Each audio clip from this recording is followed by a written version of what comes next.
Hello అండి, welcome to trading రాజా యూట్యూబ్కి స్వాగతం. మన ఛానల్ ఫస్ట్ టైం కనుక చూస్తున్నట్టయితే ఛానల్ సబ్స్క్రైబ్ చేసుకోండి, ఛానల్ ఆదరించండి. I'm Rajesh, price action analyst. నేను ప్రైజ్ యాక్షన్ అనలిస్ట్గా దాదాపు కొన్ని సంవత్సరాలుగా ఒక 4-5 ఇయర్స్ నుంచి కూడా బ్యాక్ టెస్ట్ చేయడం జరిగింది. అంటే టోటల్ మార్కెట్ రేంజ్ మొత్తం కూడా ప్రైజ్ యాక్షన్ మీద రన్ అవుతుందండి. ప్రైజ్ యాక్షన్ మీదే కంపోజ్ చేయడం అనేది జరిగింది చార్ట్. ఈ చార్ట్ కంపోజింగ్, ఈ చార్ట్లో పడే క్యాండిల్స్ మార్కెట్ ఓపెన్ అయిన తర్వాత వాటి బిహేవియర్ని ఖచ్చితంగా మనం గుర్తించగలిగితే మార్కెట్లో ఈజీగా డబ్బు సంపాదించుకోవచ్చు. అలా కాకుండా ఈ చాలామంది యూట్యూబర్స్ ఏంటంటే కొన్ని రకరకాల ఇండికేటర్స్ని అప్లై చేస్తే మనం మార్కెట్లో ప్రతి ఇండికేటర్కి ఒక రీజన్ ఉంది, కాదంటలేదు. కానీ ఆ ఇండికేటర్ బేస్తో మనకు ట్రేడ్ చేస్తే మాత్రం 99% అట్టర్ ఫ్లాప్గా మన ట్రేడ్ అనేది నిలిచిపోతుందండి. ఎందుకంటే ఈ ప్రైజ్ యాక్షన్లో మనకి 99% మార్కెట్ మూమెంటం ఏమిటి, మన ఎంట్రీ పాయింట్ ఎక్కడుంది, కొన్ని కాన్సెప్ట్ ద్వారా ప్రయాక్షన్తో వెళ్ళచ్చు.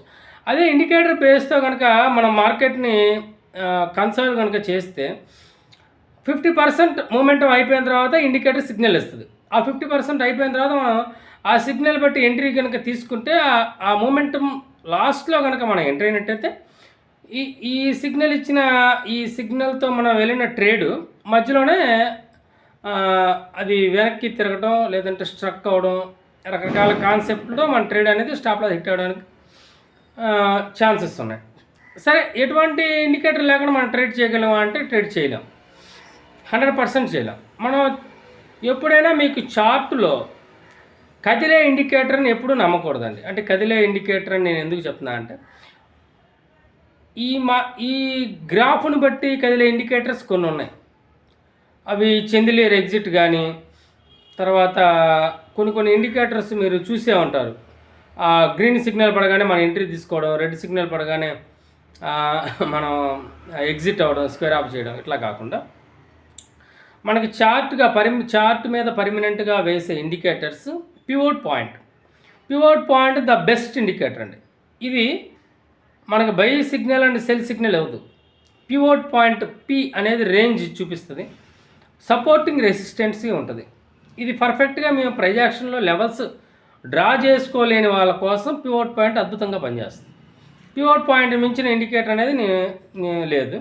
దానికి విడబ్ల్యూఏపి, వాల్యూ వెయిట్ ప్రైజ్, ఈ ఇండికేటర్ కనుక అప్లై చేస్తే ఈ పివోట్ పైన ఎప్పుడైనా మార్కెట్లో చార్ట్లో ఓపెనింగ్ పివోట్ పైన ఉంటే అప్ సైడ్ పోతుంది. పివోట్ కింద ఓపెనింగ్ జరిగితే దానికి ఉన్న సపోర్ట్ బ్రేక్ అవుతా కిందకే వస్తుంది. పివోట్ పైన ఓపెనింగ్ జరిగితే దానిపైన ఉన్న ఫర్దర్ రెసిస్టెన్స్ టచ్ చేసే ఛాన్స్ ఉంది. ఈ వివ్యాప్ ఇండికేటర్ మనం క్లబ్ చేస్తాం, ఆ రెండింటిని క్లబ్ చేస్తాం. ఫైనల్గా ప్రైజ్ యాక్షనే వన్ ఆఫ్ ద బెస్ట్ అని నేను చెప్తానండి. ఎందుకంటే 100కి 200% మార్కెట్లో పనిచేసేది ప్రైజ్ యాక్షన్. మీకు ఫర్ సపోజ్ నేను చెప్పబోయే ప్రైజ్ యాక్షనే నేను గట్టిగా ఎందుకు చెప్తున్నాను అంటే, ప్రైజ్ యాక్షన్ మీద నేను ఒక ప్రైజ్ యాక్షన్ అంటే ఒకటే కాదండి, 5 minutes నుంచి 6 hours వరకు ప్రతి క్యాండిల్కి ప్రైజ్ యాక్షన్ అంటే ప్రతి క్యాండిల్కి ఎలా వేస్తాం అనేది మీ డౌట్ కదా. మొదటి 15 నిమిషాలకి హై లో ఎలా అయితే డ్రా చేసామో 1 hour క్యాండిల్కి, 2 hours క్యాండిల్కి, 3 hour, 4 hour, 5 hour, 6 hours, market range 6 hours అండి. మీకు 6 గంటల్లో మనకి ట్రేడ్ వచ్చేది గట్టిగా 2, మార్కెట్ ఇంకా బాగుంటే 3, అంటే 6 hours. ఈ మార్కెట్ అవర్స్లో మనకి ట్రేడ్ వచ్చేది 3 trades. అంటే మినిమం ట్రేడ్ 30 minutes ఉంటుంది, ఒక 20 minutes ఉంటుంది, ఒక 15.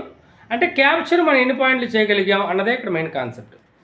ప్రతి ట్రేడ్కి కూడా మీకు కాన్సెప్ట్ ఉంటుందండి. 20 points మించి ట్రేడ్ నిఫ్టీలో అంత మించి ఎక్స్పెక్ట్ చేయొద్దు. 20-25 pointsలో మీరు స్క్వేర్ ఆఫ్ చేయాలి ఎట్టి పరిస్థితుల్లో కూడా.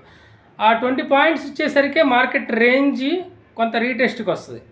రీటెస్ట్కి వచ్చినప్పుడు మీరు ఖచ్చితంగా స్క్వేర్ ఆఫ్ చేయాలి. రీటెస్ట్ అది మోర్ దెన్ ఫాలో అవ్వచ్చు, జస్ట్ ఆ రెసిస్టెన్స్ సపోర్ట్ పివోట్లో ఉన్న సపోర్ట్ టచ్ చేసి మళ్ళీ రెసిస్టెన్స్కి మళ్ళీ వెళ్ళే ఛాన్స్ ఉంది. ఇవన్నీ కూడా మనం లైవ్ కోర్సులో చెప్పడం జరుగుతుందండి. మీకు ఇప్పుడు ఎందుకు చెప్తున్నా అంటే, లైవ్ కోర్సులో మన ఈ పివోట్ పాయింట్, వివ్యాప్, కొన్ని ఇండికేటర్స్ మనం అప్లై చేసుకొని కంప్లీట్ బయింగ్ సెటప్, అసలు బయింగ్ సెటప్ అండి. అసలు మార్కెట్ ఓపెనింగ్ తర్వాత మనం ఎక్కడ బై చేయాలి, మార్కెట్ 950 తర్వాత ఓపెనింగ్ తర్వాత మనం కాల్ సైడ్ బై చేయాలా, పుట్ సైడ్ బై చేయాలా అనేదే మెయిన్ కన్ఫ్యూజన్ అండి ప్రతి ట్రేడర్కి. ఫస్ట్ ఆఫ్ ఆల్ వచ్చే కన్ఫ్యూజన్ అక్కడ చార్ట్ బేస్ చేసుకొని పివట్ పాయింట్ వివ్యాప్ ఇండికేటర్ బేస్ చేసుకొని అప్పుడు ఆప్షన్ చైన్ అనాలిసిస్, ఆప్షన్ చైన్లో బయర్స్ అండ్ సెల్లర్స్ డామినేటెడ్ ఎక్కడ ఉందో ఒకసారి చూసుకొని దాన్ని బట్టి మనం ఎంట్రీ పాయింట్ తీసుకుంటే అద్భుతంగా 20 నుంచి 35 పాయింట్లు మనం నిఫ్టీలో క్యాచ్ చేయొచ్చు, స్టార్టింగ్లోనే క్యాచ్ చేయొచ్చు. తర్వాత ఈ 9:30 నుంచి 10:15 అంటే 1 అవర్ క్యాండిల్ వరకు కూడా మార్కెట్ ఒక రేంజ్లో డైరెక్షన్ తీసుకుంటుంది. 10:15 టు 11:50 2 అవర్స్ క్యాండిల్ క్లోజ్ అయ్యేలోపు మార్కెట్ ఒక రేంజ్లో డైరెక్షన్ తీసుకుంటుంది. అంటే ఈ 10:15 లోపు అప్ సైడ్ పోయింది అనుకోండి, 11:15 వరకు డౌన్ సైడ్కి వచ్చే ఛాన్సెస్ ఉంది. 11:50 నుంచి 1 o'clock వరకు మార్కెట్ కంప్లీట్ సైడ్ వేస్తూ ఉంటుంది. ఎందుకంటే ఆల్రెడీ సపోర్ట్ నుంచి రెసిస్టెన్స్కి వెళ్ళింది, రెసిస్టెన్స్ నుంచి సపోర్ట్కి వచ్చింది. ఇక ఏం చేయాలి, వాడు ఎక్కడ వెళ్ళడానికి రేంజ్ లేదు.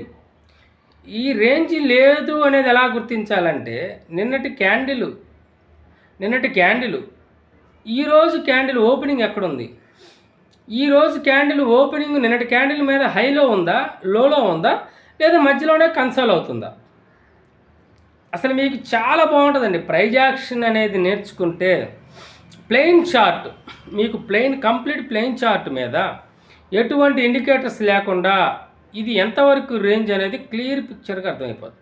మనం ఎప్పుడైతే support and resistance levels, demand zones levels కంప్లీట్గా డ్రా చేసుకోగలిగితే, పర్ఫెక్ట్గా డ్రా చేసుకోగలిగితే ఎటువంటి ఇండికేటర్ లేకుండా మనం ప్రైజ్ యాక్షన్ బేస్ మీద ట్రేడ్ చేయొచ్చు. సక్సెస్ఫుల్గా మన ఛానల్లో ట్రేడ్స్ అనేది సక్సెస్ఫుల్గా రన్ అవుతున్నాయి.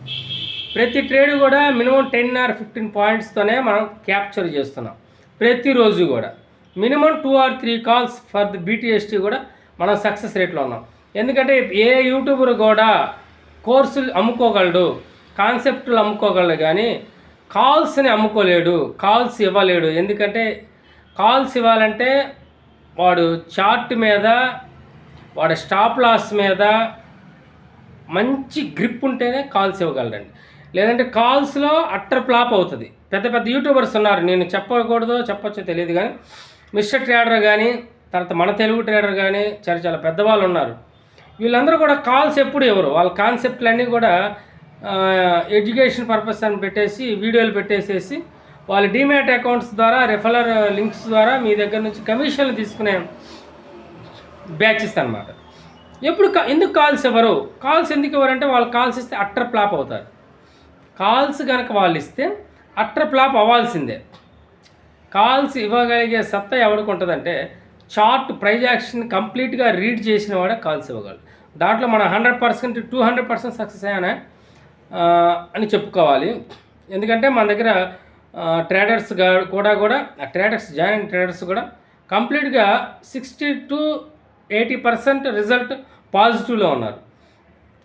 అదండి నేను చెప్పబోయే నెక్స్ట్ స్టెప్ ఏంటంటే, ఎవరైనా కోర్సు జాయిన్ అయితే నేను చెప్పే కాన్సెప్ట్ ఇదేనండి, ఫుల్ పిక్చర్ ప్రైజ్ యాక్షన్. ఏ టైంని బట్టి మనం ఎంట్రీ ఉంటుంది, సైడ్ మూవ్ ఉంటుంది. మీరు చార్ట్ చూస్తే అర్థం చేసుకునే స్థాయికి మీరు ఖచ్చితంగా వెళ్తారు. అది వెళ్ళి తీరాలి. రైట్ అండి. ఎవరైనా మన ఛానల్ ఫస్ట్ టైం కనుక చూస్తే సబ్స్క్రైబ్ చేసుకోండి, లైక్ చేయండి. తర్వాత any interested peoples course join అవ్వండి. కంప్లీట్ కోర్సులో మీకు 30 రోజులు 35 డేస్ కోర్స్ అనేది ఉంటుంది. మీరు కంప్లీట్గా ఫుల్ ప్రో ట్రేడర్గా బయటకు వచ్చే ఛాన్సెస్ అయితే ఉన్నాయి. మనం ఎక్కడ స్టాప్ లాస్ పెట్టాలి, ఎక్కడ టార్గెట్ వెయిట్ చేయాలి, ఎక్కడ ఎంట్రీ పాయింట్ ఉంది, పర్ఫెక్ట్గా 100కి 200% మన కోర్సులో అయితే ఇవ్వడం జరుగుతుంది. అది లైవ్లో మీరు అయిపోయిన చార్ట్ తీసుకొని తిరిగేసే పద్ధతి నాది కాదు. లైవ్లో 9:50 to 3:30 వరకు మీకు ఎటువంటి డౌట్స్ ఉన్నా లైవ్ కోర్సులో నన్ను అడగచ్చు. నేను లైవ్లో మీ దగ్గరికి వస్తాను. మీరు లైవ్లో ట్రేడ్ తీసుకోవచ్చు. ఆ ట్రేడ్లోనే మన సక్సెస్ అనేది ఎంతవరకు ఉందనేది మీరే చూస్తారు. రైట్ అండి.